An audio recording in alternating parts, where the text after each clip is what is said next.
Have you ever seen a man tied to a lawn chair floating in the sky? Imagine it. A guy named Larry, a regular dude, sitting in a simple aluminum chair from his backyard. But this isn't just any chair. It's tied to 42 giant colorful balloons. They aren't your normal party balloons. These are huge industrial-strength weather balloons. They pull and tug, eager to lift him away from the ground. People on the street stop and stare. Their jaws drop. Is this real? Is it a stunt for a movie? The image is wild, unbelievable. Could that actually work? The myth that has grown around Lawnchair Larry is simple and fun. It goes something like this. A man tied 42 regular party balloons to his chair, floated up for a bit, had a good time, and then came down safely. People picture birthday balloons, maybe a little bigger. They think it was a gentle, slow ride like a character in a children's book. The number 42 sounds specific and official, so people don't question it. This version is easy to tell and fun to imagine. But this myth is built on a misunderstanding of how lift works. A standard party balloon filled with helium can lift about 14 grams. A US nickel weighs 5 grams. One balloon can't even lift 3 nickels. 42 such balloons lift only about 588 grams, just over 1 pound. That's enough to lift a bag of chips, not a grown man and a heavy aluminum lawn chair. The real Larry Walters, knew this. He didn't use party balloons. He used 42 industrial weather balloons, about 4 feet wide when inflated. These were not toys. They were scientific instruments built to carry equipment high into the atmosphere. Each had far more lifting power than a party balloon. The myth shrinks the balloons, removing the real power and danger of what Larry assembled in his backyard.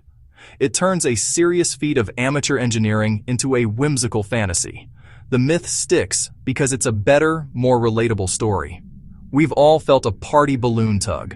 The myth lets us imagine that a few more could float us away, but the truth is messy, complicated, and frankly terrifying. So how did Larry actually get off the ground? It all comes down to a simple science principle. Buoyancy. You see this in water all the time. A heavy cruise ship floats because it pushes aside a huge amount of water and is lighter than what it displaces. The same rule applies to the air. The air around us is a giant ocean of gas with weight and density. To float, you must be lighter than the air you displace. This is where helium comes in. Helium is much, much lighter than air, about 7 times less dense. Fill a balloon with helium and you create a pocket of lighter gas. If the total weight is less than the air pushed aside, you get lift. One party balloon gives a tiny bit of lift. A weather balloon gives a whole lot more. Larry's 42 weather balloons weren't random. He'd done the math. Each balloon could give about 10 pounds of lift. 42 balloons, about 420 pounds.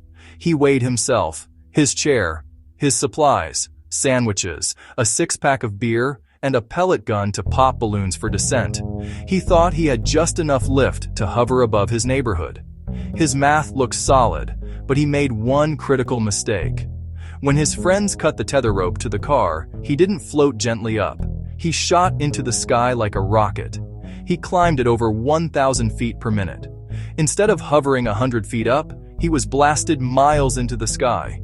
The science of lift worked, far better than his plan allowed for.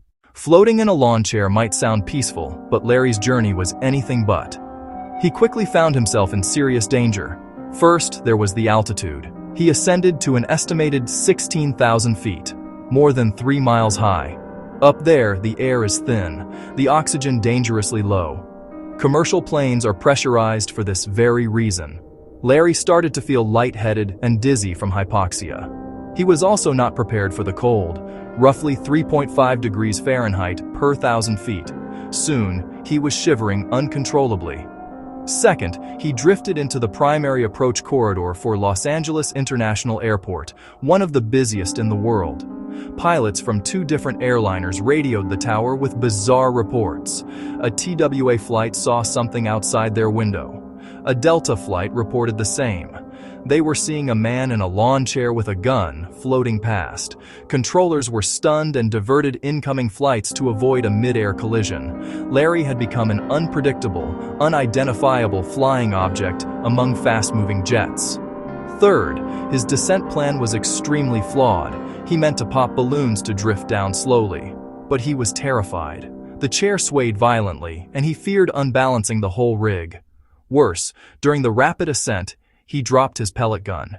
He was now stuck, miles high, freezing, oxygen deprived, with no reliable way down. A gust, a pressure shift, a torn balloon, tangled lines, or a snapped rope could have ended everything. After drifting for what must have felt like an eternity, cold and terrified, Larry's luck didn't completely run out. The balloon slowly lost helium. His ascent stopped, and he began a gradual, uncontrolled descent. He drifted for miles, a tiny speck in the sky. His journey ended by chance. The cluster snagged power lines in a Long Beach neighborhood, causing a 20-minute blackout. He managed to climb down safely and was immediately arrested. A man can't just sit around. He had dreamed of this flight for years and, despite the terror, achieved it and became an instant celebrity. He was fined $1,500 for violating multiple airspace regulations, a mix of foolishness and bravery. The difference between a dream and a plan. If you want a similar feeling, hot air balloons use the same buoyancy principle, but with engineering, training, and control. That's the difference between a backyard stunt and real aviation. So, what do we learn from Lawnchair Larry's wild ride? The biggest lesson: even the most fantastic dreams are governed by the plain, hard rules of science: buoyancy, air pressure, thermodynamics. The myth sounds like a fluke, but the physics worked exactly as they should have. In fact, too well. You can't cheat science. Understand it and work with it, or ignore it and face consequences. The gap between an idea and execution is human. Fear, shock, human error. Good plans account for how you will react when things go wrong. He wasn't a scientist. He was a truck driver with a dream he couldn't shake. His flight was dangerous and reckless, but the spirit behind it was wonder, a symbol of human curiosity. It ends not with a crash, but with an arrest after a tangle in power lines. Frustrated, but alive. He flew. He saw his world from the clouds, powered by a backyard dream and 42 weather balloons. The lesson isn't to tie balloons to your chair, it's to find a safer way to let your own dreams take flight.